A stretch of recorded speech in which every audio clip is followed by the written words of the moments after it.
Hello and welcome back. Now you are catching up with me halfway through this project.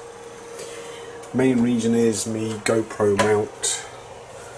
I made the aluminium base a while ago and I've just made a new steel mount this time to hold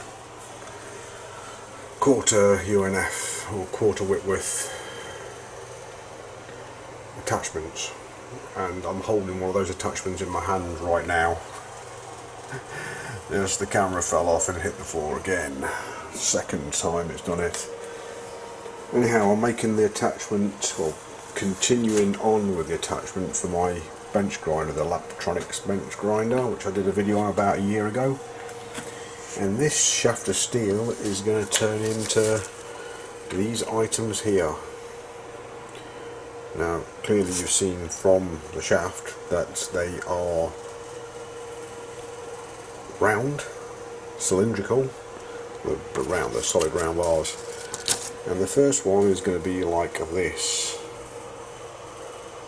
25mm long, parallel 15mm section. I made it that long. I don't need to make it that long, but I made it that long so I'm going to weld it. So I want some clearance for the splatter so it doesn't get over me 60-degree angles there.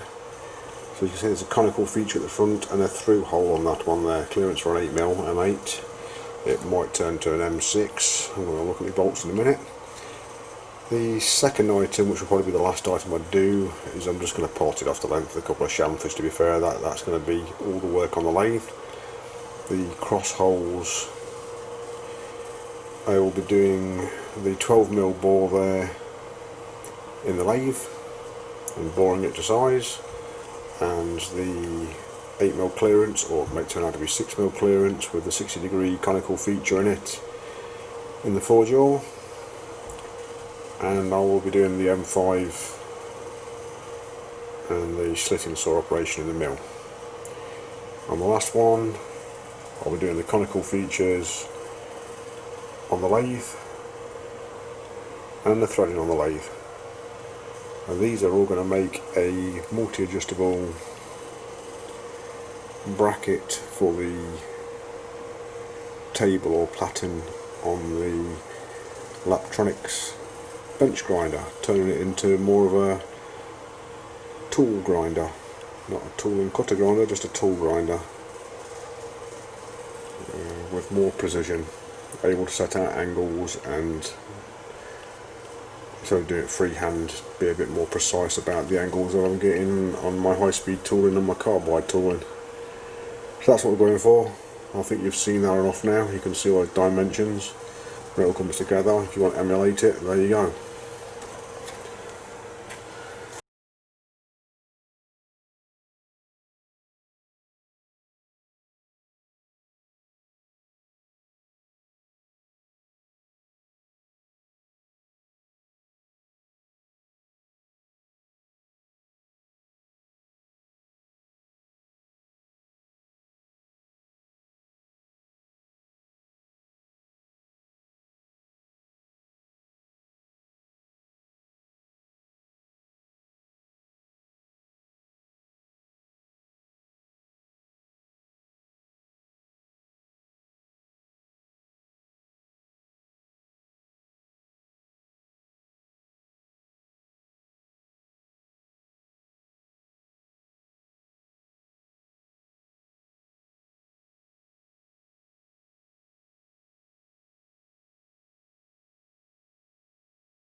Right, we saw me face off the bar there and leave a little pip on it, which we'll take off in a second, because I didn't want to change tool holders again. It was getting a little bit tedious.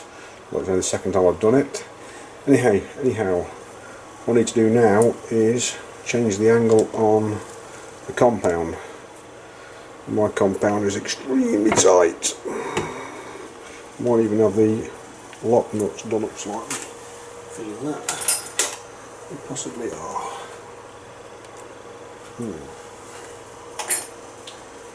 Get the right Allen key. I'm going to just crack me. It might not be locked up. No, it wasn't. Anyway, to change the compound on these, you have to go through this amazingly tedious process of unwinding that. This is the end of the world, this is. that was tedious, that was. Let me get the right side Allen key for that.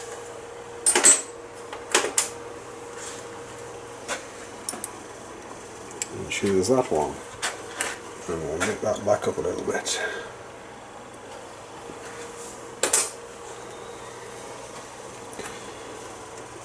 And cracking them off. Now she's free to move. And you might have noticed on my compound I haven't got the little plastic doohickey which comes on there, which is hasn't even got a marker to go against, so I mean I don't know what you're supposed to use it for, but I suppose it looks okay when it comes. Gives you the idea that something's gone on.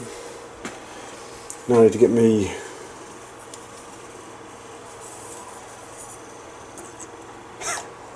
I swear I had this set up. Right, so I've got to get me compound set to 60 degrees, which is going to be around about there. We'll guess. Does it look like a good angle? I swear I had that set up correctly. Not to worry. It will be in a second. Yep, that'll work. Right, 60 degrees is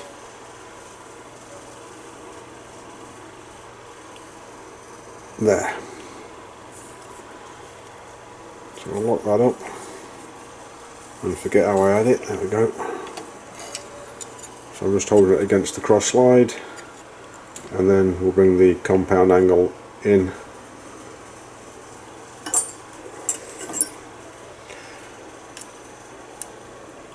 And that will be giving me a 60 degree angle. Now I could go overboard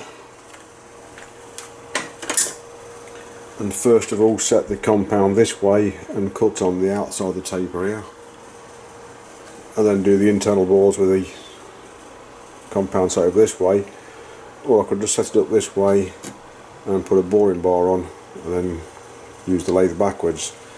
Since Chinese mini lathes have a positive chuck connection, they're not threaded on, they've got 3 securing bolts, you can turn the lathe backwards, not a problem. It's just with my lathe it makes a little bit more noise going backwards than going forwards. But the cam belt does stay on, touch wood. So far so good. Right. So that's now set up as close to 60 degrees as what it's going to be for this operation. And I want some serious engagement before we start, so it's going to be quite difficult to do this turning operation. Because as you can see it's quite tight, so I might just adjust the gibs a little bit because I'm getting a little bit annoyed doing that. And now I'm set up for turning that. I'll just get some swarf off of me tool here. And we'll reposition that on.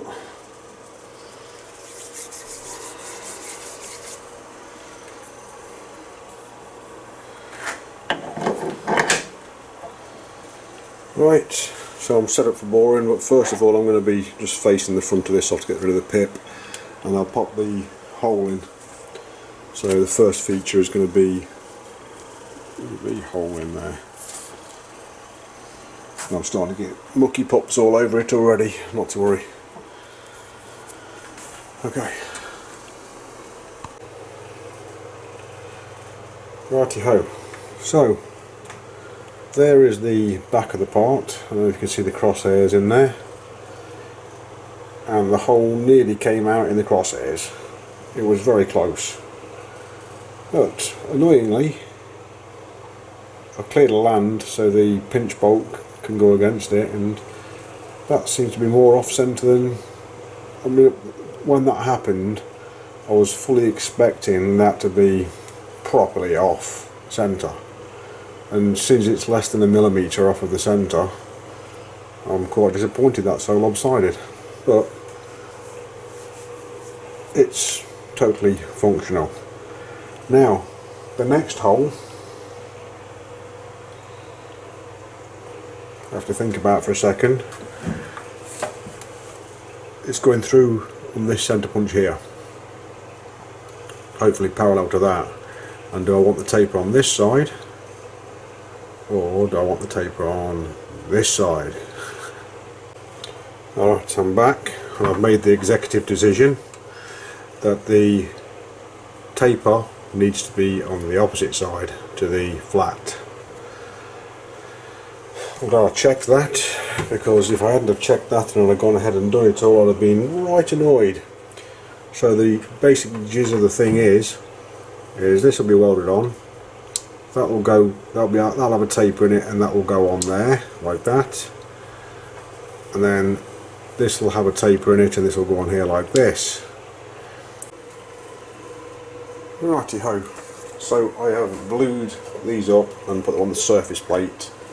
And then, just like this one here, I've scribed a line around it, and the line doesn't matter the centre, it's on the centre anyway, but down the centre, and then put a centre punch in it. Then I've got to clock it in, which is quite difficult, but it's twisted and everything, so I'm going to re-straighten it, because it doesn't matter that it's pretty close, because it's not pretty close anymore.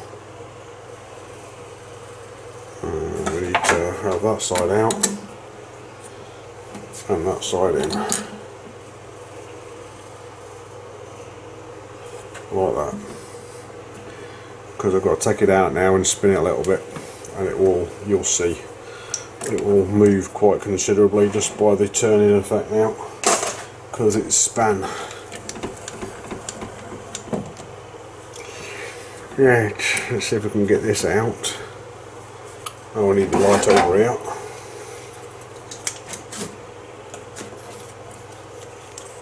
So I'm going to hold the light on that.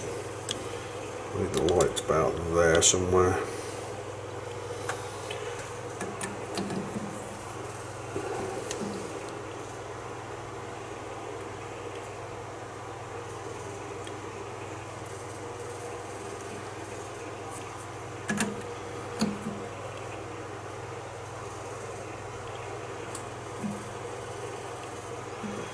Unbelievable. Way out.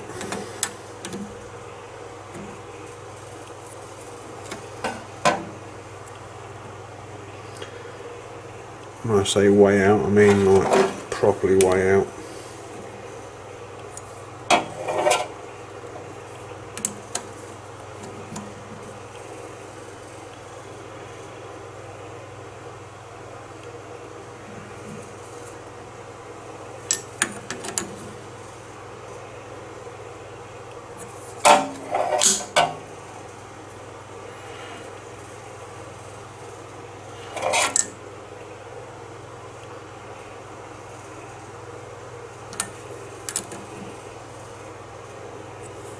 Oh, I think that's closer.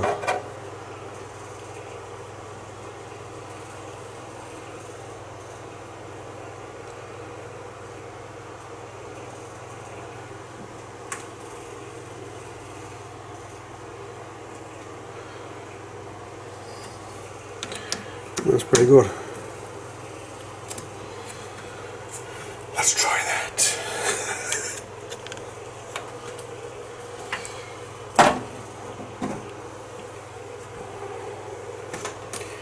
I'm pretty sure that you've seen enough of this now, because this could carry on for another hour. Did I get it right? The way I see it is, it hasn't took an hour of milling on the mini mill doing it all, making them all square, and then having to turn them back round again, so making it square to make them round.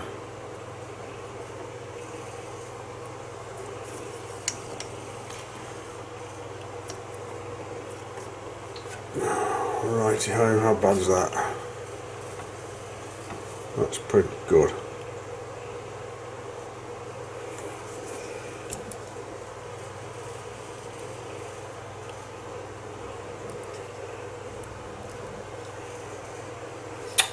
Come on, stupid. There we go. What have we got? That's within 20 thou. Unbelievable. So that's the height.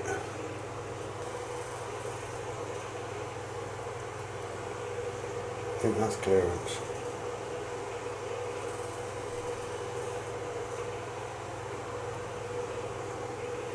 I'm pretty certain that is clearance. Let me just get this through my thick skull while I'm dilly-dallying about. I think it's M4. I think I'll just tap that for no reason. Still, that doesn't matter. I can drill it afterwards. It's got threads in it. It's okay. I can drill it by hand and just drill it straight out. So yeah, forget it. That is good enough. Forget it. Right, an 8mm-ish.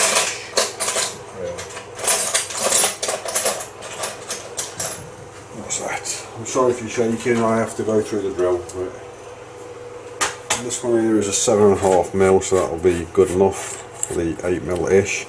I'm bringing this out to, I'm not bringing it out to 9mm.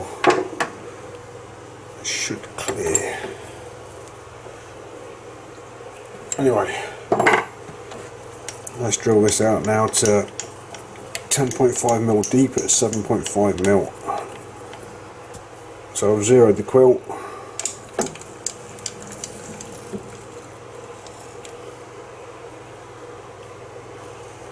Back off a little bit. Bit of the old lubricant. Turn the lathe back on.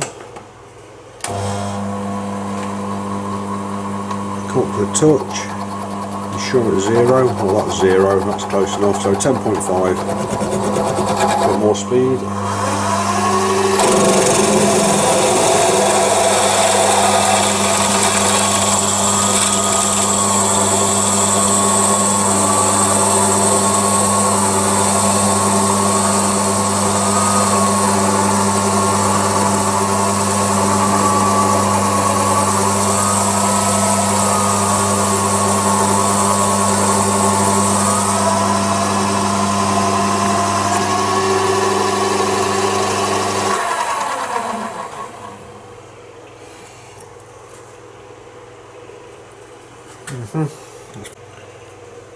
So there we go, we're all set up on the angle. Get some zoomage so we can get a closer shot of what's happening in here. There we go. Right, hopefully that all stays in focus. Who knows? High gear? Yeah, high gear.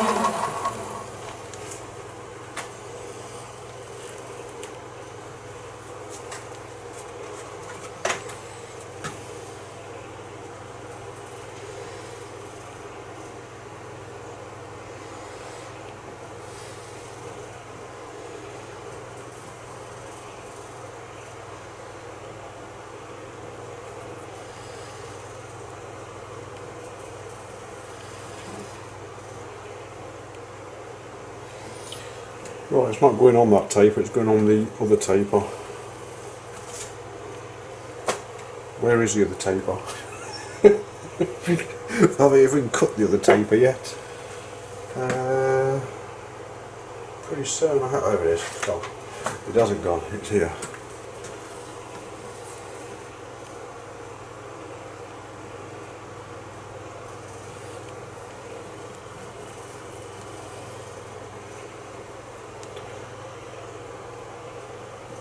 So it's touching here, here, here.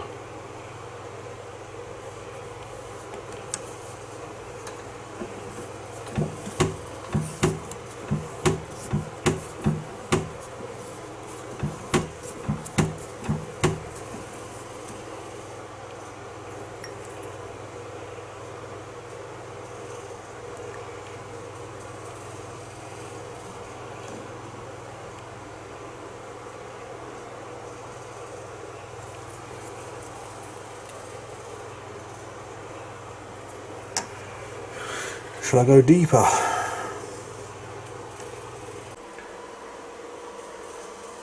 have to got another day's work in there, and so far I've clearly finished the tapers. Anyway, so far got 2 locks here. One for the pivot and one for the lock. So the tool can go from parallel to the wheel, which will be rotating in this plane here, or it can go to that side of the wheel. So I've got a cup wheel and I can position the table for a cup wheel. Something's happened, I don't know what's happened. Ah, yeah, we're far off the end a little bit. Anyway, so that's that, and these 2 lock up. So the thumb wheels have turned out nice. I think I showed making those. The piece of scrap dropped out from making the C-spanner. So that was from inside the C-spanner. I used that for that. I thought this would be a good choice for that. That's the reason why I've had to make all this rest of these gubbins. Otherwise, obviously, if I was making this from fresh metal, I would have probably made it out of one of these. Anyway, these are 2 drops from making the door frames for the garage, and this is from a drop from making something, can't remember what.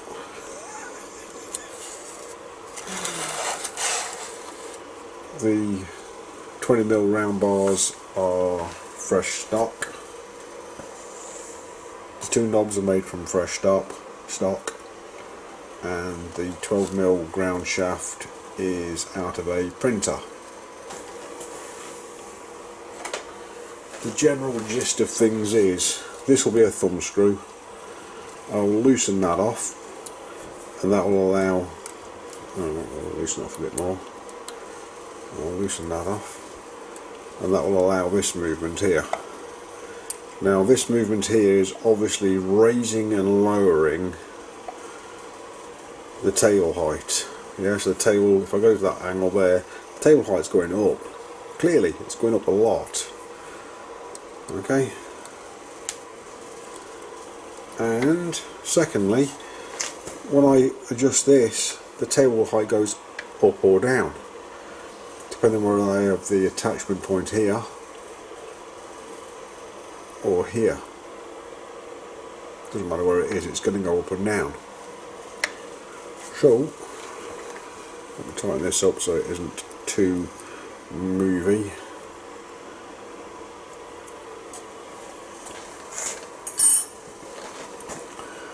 So I've given myself 5 centimetres of adjustment here. Now this attachment sticks out so far that dropping below the surface of the table doesn't matter. And also I've got a little bit of leeway that way as well. Not a lot, but a little bit.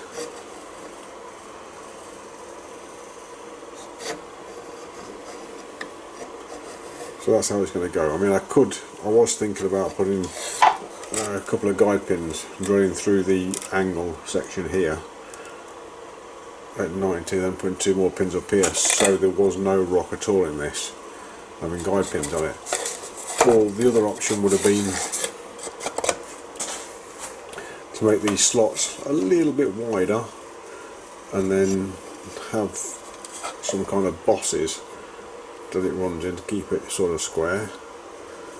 And then the other option would have been is to mill into the angle plate here, which I might still do, and make it so it's a tight room fit, so there's not a lot of slop side to side, so it keeps it sort of square when it's going up and down. But how it is, with that amount of movement, I'm quite happy at that.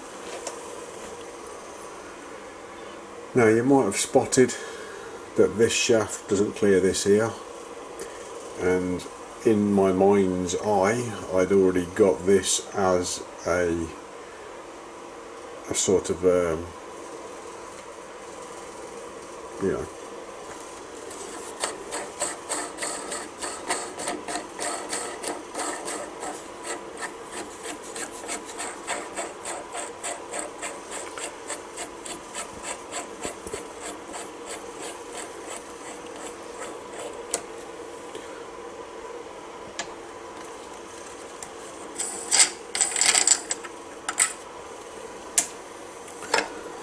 I wasn't happy with the rigidity.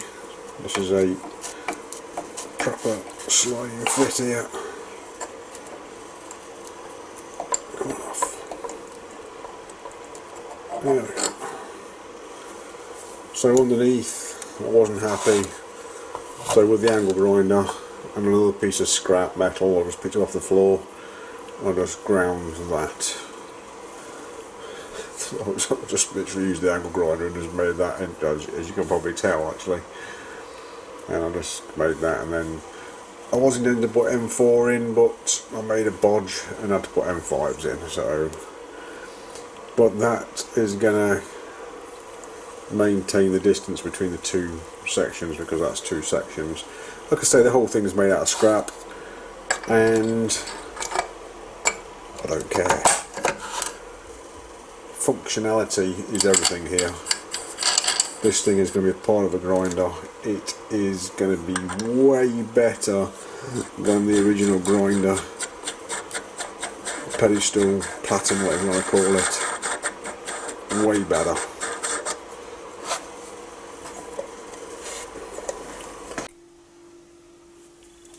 So that is as far as I've got this week. We have movement for the table to go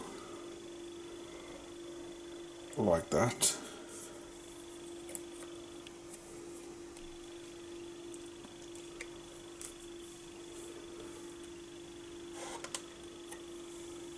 No hand wheel or clamp yet. And then just spin it round.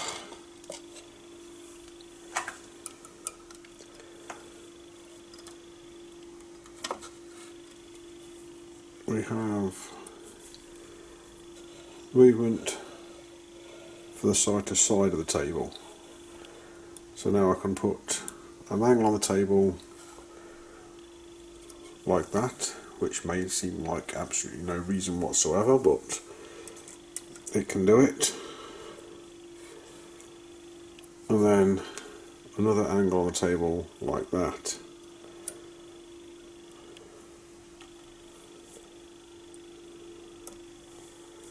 And then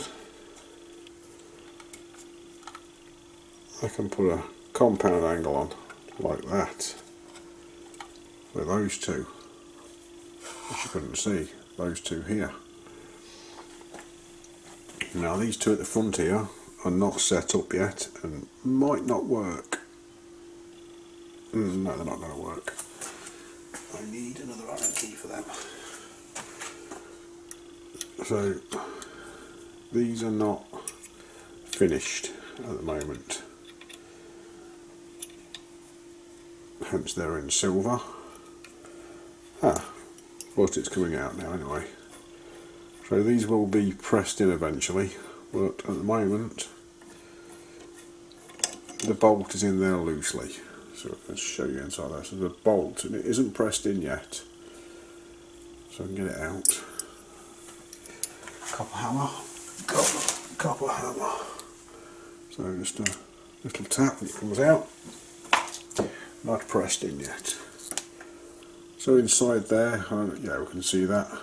Down the bottom there, we've got a land, and that is 8mm or thereabouts, and the bolt doesn't go into it. And then around the outside of it is 8.5mm. These are 8.23mm, and they've got ribs on them. So I'm going to put that in the hydraulic press once these have been blackened like the rest of the parts there, and I shall press that bolt in. But before I can heat glue these, I'm going to cut the notches in. Now I'm not putting 8 notches in like those, I'm putting 4, and I'm putting 4 deeper ones in because these need more torque on them, a lot more torque, and I need to get my fingers into. So I might even do 3 on these, 3 big things, so you know, so 3 fingers can go in and turn like that, or 4, so just 2 fingers can go in and turn like that, and 1 can press on the end of the tang. Anyway, that's as far as I've got with those. I've shined them up a little bit, I'll shine them up a little bit more, put a nice tape at the bottom there, and flat on the top. That's a nice classic look, and I've made them offset distances again, and that's so I can get more leverage with a bigger lever in a small area. Now, obviously they're a bit of a pain in the arse to use at the moment because they're not finished. So that's for the height adjustment and a little bit of sway, and I'm literally not going to go through all that.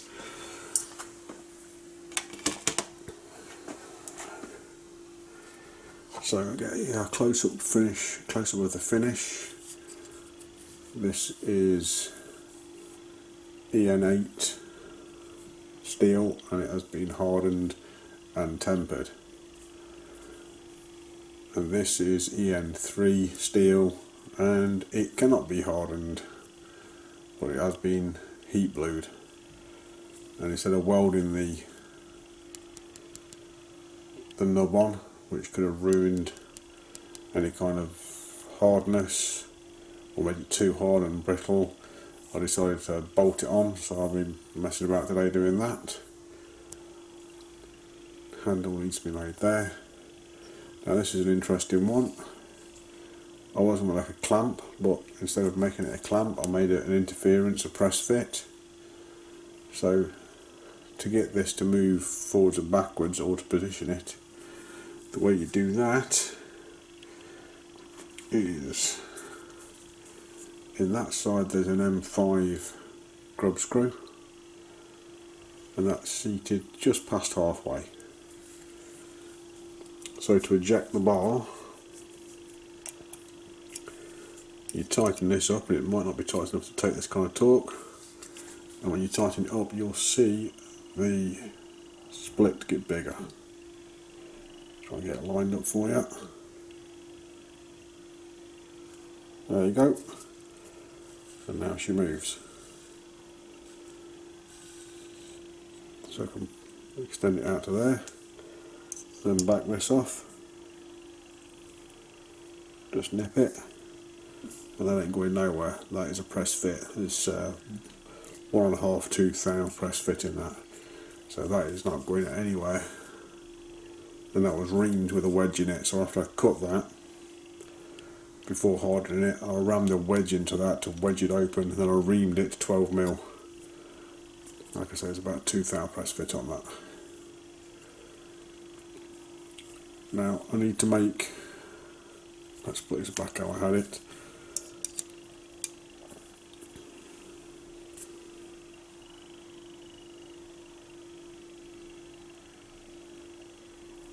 That should be enough.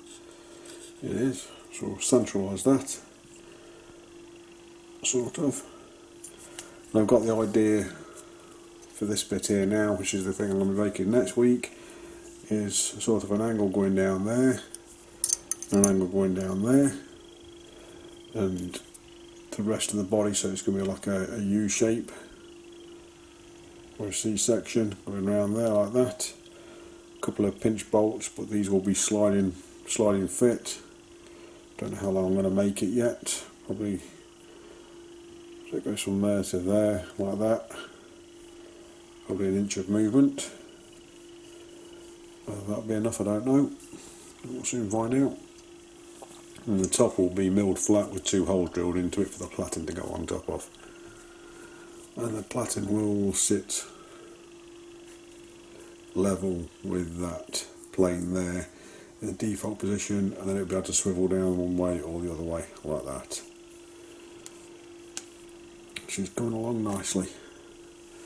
It's a few hours work in that, so I hope it works. And that'll be in my next video. Yeah.